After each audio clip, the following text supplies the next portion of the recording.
Price Lord everyone. இந்த வீடியோவில் நம்ம பார்க்க போகிற விஷயம் என்னென்னா, கிறிஸ்தவங்க மத்தியில் இந்த கேள்வி எல்லாருக்குமே இருக்கும். நாம் சினிமா பார்க்கலாமா, சினிமா பாடல் கேட்கலாமா, நம்ம தேட்டருக்கு போயிட்டு குடும்பமாக படம் பார்க்கலாமா, இப்படிப்பட்ட கேள்விகள் கிறிஸ்தவர்கள் மத்தியில் இருக்கும். இதுக்கான பதிலை நம்ம இந்த வீடியோவில் நம்ம பார்க்கலாம். நம்ம சினிமா பார்க்கக்கூடாது அப்படின்னு சொல்லிட்டு ஒரு 3 காரியங்களை நம்ம வேறு வசனத்திலிருந்து பார்க்க போகிறோம். வேதத்தின் அடிப்படையிலிருந்து நாம் கிறிஸ்தவர்களாக இருக்கிற நாம சினிமா படங்கள் பார்க்கக்கூடாது, தியேட்டருக்கு போகக்கூடாது என்பதை நம்ம பார்க்க போகிறோம். 1 கொரிந்தியர் 10ஆம் அதிகாரம் 23ஆம் வசனம். மறுபடியும் சொல்கிறேன், 1 கொரிந்தியர் 10ஆம் அதிகாரம் 23வது வசனம். எல்லாவற்றையும் அனுபவிக்க எனக்கு அதிகாரம் உண்டு, ஆகிலும் எல்லாம் தகுதியாக இராது.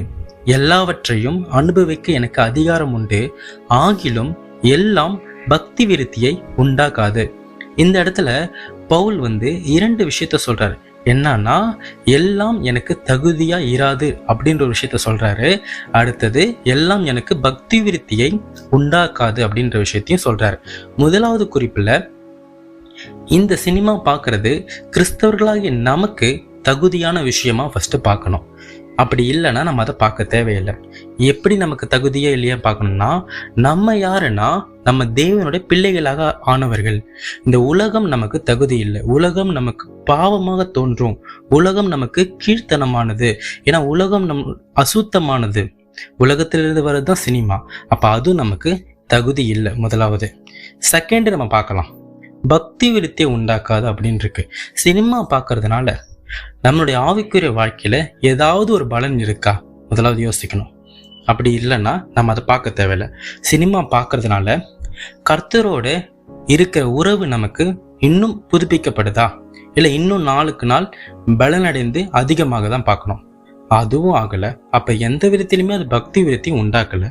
சினிமா பார்க்கறதுனால நம்ம கர்த்தரை மேல் இருக்கிற அன்பு வளர்கிறதா, இல்லைன்னா அவரை பற்றி ஊழியம் செய்வதற்கு, அவரை பற்றி சொல்வதற்கும் நம்ம மனசு போகுதா? அதுவும் போகலை. எந்த விதத்திலுமே பக்தி விருத்தி சினிமா நமக்கு உதவியா இல்லைன்னா நம்ம பார்க்கக்கூடாது என்பது தான் பதில். 1ஆம் குறிப்பிலிருந்து நம்ம பார்க்கலாம். 2வது குறிப்பாக நம்ம பார்க்கலாம், 1 கொரிந்தியர் 10ஆம் அதிகாரம் 24வது வசனம். மறுபடியும் சொல்றேன், 1 கொரிந்தியர் 10ஆம் அதிகாரம் 24வது வசனம்.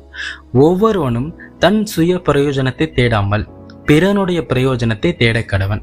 அப்படின்னா என்ன அர்த்தம்னா, கிறிஸ்தவர்கள் நம்ம எந்த செயலை நம்ம செஞ்சாலுமே, எந்த ஆக்ஷன்ஸ்ல நம்ம ஈடுபட்டாலுமே மற்ற கிறிஸ்தவர்களுக்கு, சகோதரருக்கு, சகோதரிகளுக்கு அது பிரயோஜனத்தை உண்டு பண்ணணும். அப்படிப்பட்ட விஷயத்தை நம்ம செய்யணும்னு சொல்றாங்க இந்த வசனத்துல. இப்ப உதாரணத்துக்கு, நம்ம சினிமா பார்க்கறதுனால மற்ற பிலீவர்ஸ்க்கு, சகோதரிகளுக்கு நம்ம பிரயோஜனத்தை உண்டு பண்ணுறோமா அப்படின்னு நம்ம யோசிக்கணும் ஃபர்ஸ்ட். ஃபார் எக்ஸாம்பிள், ஒரு வாலிபன் இருக்கான் வச்சுக்கோங்க. அந்த வாலிபன் சபையில் ஆண்டவருக்காக நல்லா ஊழியம் செய்கிறான். நல்லா ஸ்பிரிச்சுவல் லைஃப்பில் ரொம்ப என்கேஜ்மெண்ட்டாக இருக்கிறான். அவனோட ஸ்பிரிச்சுவல் க்ரோத்தும் நல்லா சூப்பராக இருக்குது. ஒரு நாள் அவன் என்ன பண்ணுறான், அவங்க ஃப்ரெண்ட்ஸ் கூட சேர்ந்துட்டு தேட்டருக்கு போயிடுறான் சினிமா பார்க்குறதுக்காக. அப்போ சினிமா பார்த்துட்டு வர வழியில் அந்த தேட்டர் வாசல்லேருந்து வெளியில் வரும்பொழுது வேறு ஒரு நபர் அந்த சபைக்கு போகிறவர் அவர் தான் பார்த்துட்டார். அப்போ அவர் என்ன நினைக்கிறாருன்னா, ஓ, சபையில் இவ்வளோ நாளாக என்கேஜாக இருந்த இந்த பையன், ஆண்டோர் மகனாக ஊழியம் செஞ்ச இந்த பையன் என்ன பண்ணுறான், சினிமா பார்க்கறதுக்காக தேட்டருக்கு தன்னுடைய நண்பர்களோட போகிறான். அப்போ நம்ம போனால் என்ன அப்படின்னு அவர் நினைக்கிறார்.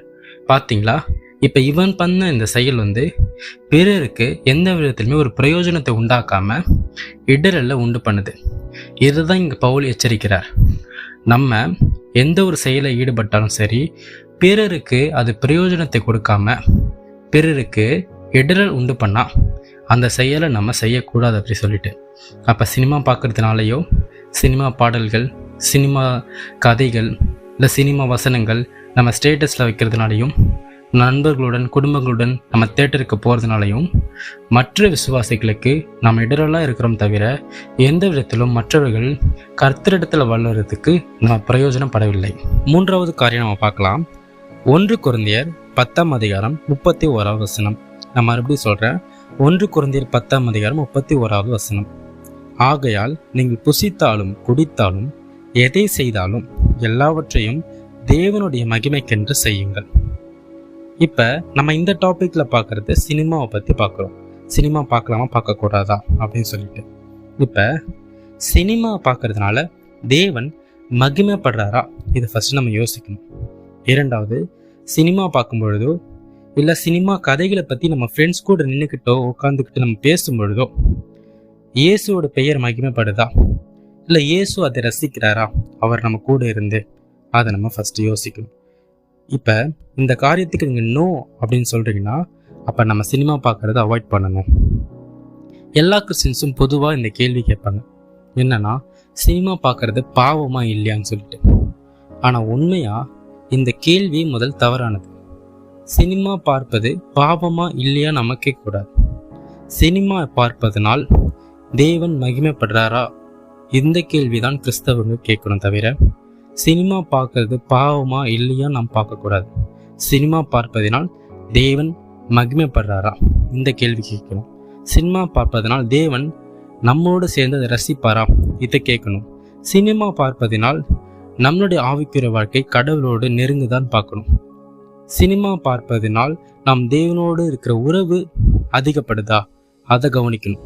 சினிமா பார்ப்பதினால் நம்ம மூலமா பிறருக்கு தேவனுக்குரிய காரியங்களில் பிரயோஜனப்படுதா? இந்த கேள்விகள் கேட்டால் இது ஒன்றுத்துக்குமே உதவாத சினிமா படங்களையும் பாடல்களையும் கிறிஸ்தவர்கள் பார்ப்பது மிக மிக தவறு.